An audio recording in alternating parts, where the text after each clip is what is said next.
Hello，大家好，我係 Wing， 歡迎大家收睇我嘅 channel。臨近聖誕，深圳有唔少嘅商場都有聖誕嘅裝飾，大家又準備去邊個商場打卡呢？聖誕假期冇時間飛去北歐睇雪，不妨近地過嚟深圳去呢個最靚嘅商場打卡先啦。今集要介紹呢個商場呢，就係萬象天地。首先就介紹下交通方法。由羅湖出發嘅話呢，搭1號線直接可以搭到去高新園站。出咗站之後呢，就去 A 出口。咁 A 出口呢，就可以呢連接到商場嘅 B1 樓層噶啦。喺扶手嘅隔籬呢，就會有條斜路嘅，咁輪椅同埋 BB 車呢，都可以用呢條斜路上去商場。商場嘅營業時間呢，星期一至到四同埋星期日呢，就係朝早10點去到夜晚10點，而星期五同埋星期六呢，就係朝早10點去到夜晚嘅10點半。咁要留意翻呢，商場呢唔係每一度呢都係平路嚟嘅，咁有啲地方呢係得樓梯嘅啫。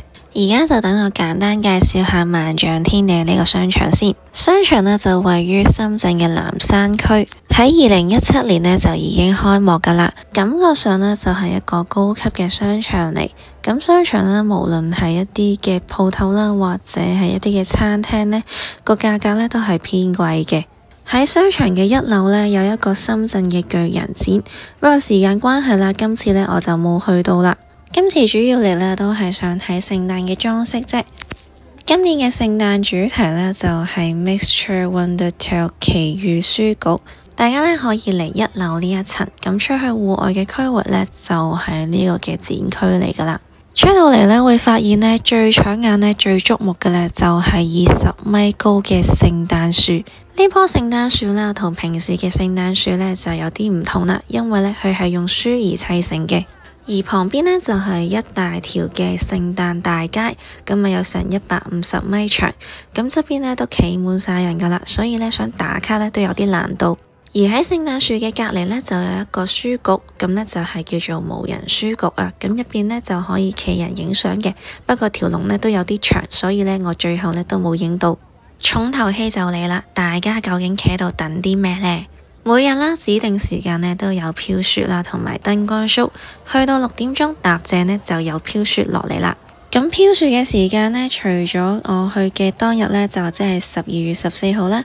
12月24號啦，同埋聖誕節當日呢都會有嘅。咁時間呢，分別就係6點鐘啦、7點鐘啦，同埋8點鐘。人潮同睇煙花呢都真係一樣多啊！咁啊個個呢都舉起部手機呢喺度影飄雪。而企喺我身邊嘅香港人呢都話呢啲飄雪呢都仲靚過迪士尼嘅飄雪。咁輪椅想逼入嚟呢都真係有啲難度噶，咁啊所以建議輪椅嘅話呢都可以企埋一邊呢，咁就感受下飄雪就 OK 啦。咁啊因為入咗去之後呢都好難出返嚟。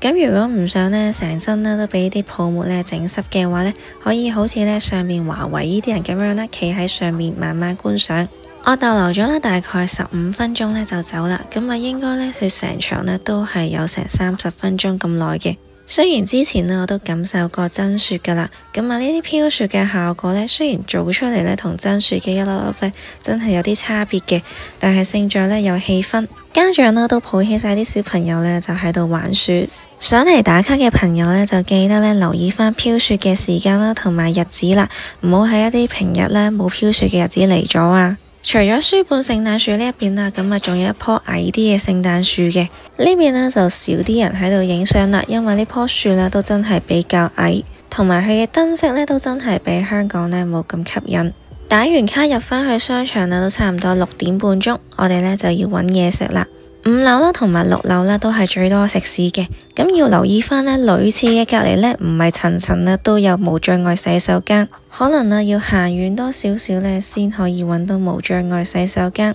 而最神奇嘅一樣嘢啦，就係去親邊個無障礙洗手間呢，佢都係寫住使用中嘅，但其實入邊呢係冇人㗎喎，所以呢要等到道門呢係自動打開呢先可以用得到個洗手間。晚市嘅時間呢，真係間間呢都咁多人等位㗎，咁呢大概呢都全部呢都要等半個鐘至到9個字，有啲呢仲要等成80張台添，所以呢我就放棄咗啦。最後呢決定呢食呢一間，咁我由7點鐘啦等到7點搭11呢先有得食，咁啊坐嘅位置呢就係吧台嘅，咁啊因為呢一啲嘅私人台呢先可以有卡位。呢間鋪頭咧主打咧就係食蒸餃嘅，咁但係咧我哋排咗差唔多1個鐘頭隊啦，所以入到去嘅時候咧，連3鮮蒸餃咧、水餃咧都賣晒啦。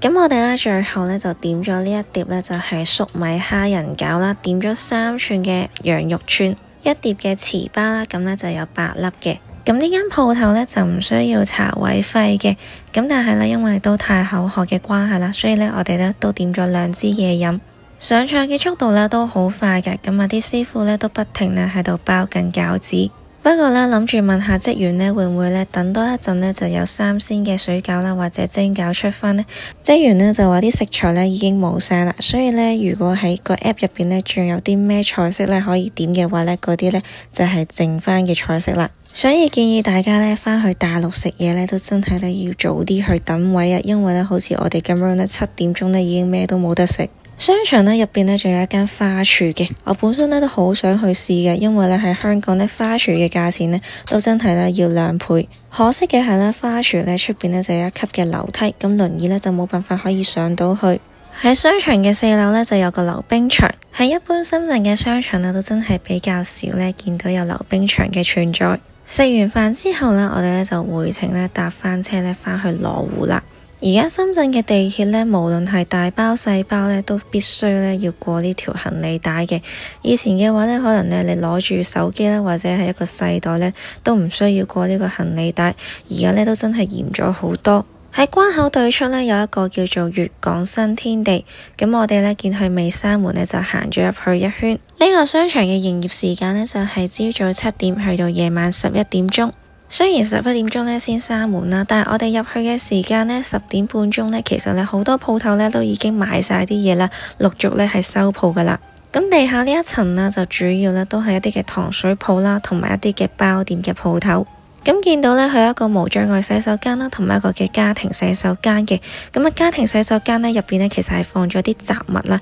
我推開嘅時候咧推到一半咧其實都開唔到啦。最後咧職員咧喺男廁咧衝出嚟咧就幫我咧推一推道門啦，喺上面頂一下咧先可以開得到。咁到我出嚟嘅時候咧又係開唔到。今集咧就嚟到呢一度啦，鍾意我條片咧就記得咧俾個 like我哋下集再見啦，拜拜。